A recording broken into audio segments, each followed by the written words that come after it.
Je suis très touchée, très émue parce que on travaille vraiment dans un domaine particulier, celui de l'édition en braille, qui touche un très petit nombre de personnes, et tant mieux, puisque bon, quand même, le but c'est pas que tout le monde lise le braille, moins il y aura d'aveugles, mieux c'est.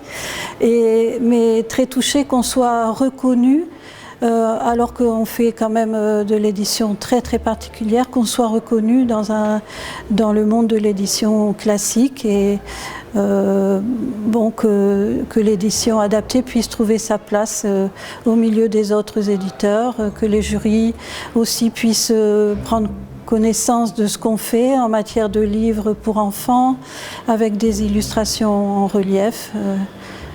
Voilà, je suis plutôt émue et contente pour notre association parce que c'est un travail, on a 12 salariés qui sont quand même très dévoués, très bien formés, très curieux aussi d'apprendre, de découvrir comment faire pour aider les enfants aveugles, bien sûr dans un cadre comme ce soir, mais aussi les personnes aveugles qui ont besoin de culture, qui ont besoin de lire. Et on est encore dans un monde où bien très peu de documents sont accessibles malgré l'audio, malgré le numérique. Il y a encore une proposition pour les personnes aveugles qui est pas suffisante.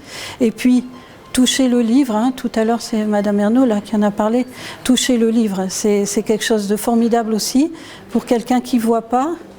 On ne peut pas simplement avoir des sons dans les oreilles, avoir un ordinateur.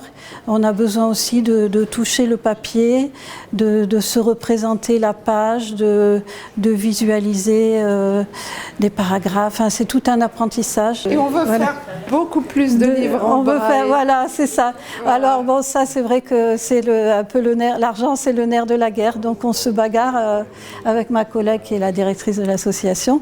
Et puis nos salariés, nos bénévoles, pour qu'on soit reconnu, qu'on obtienne un soutien financier ou même simplement communiquer sur notre action.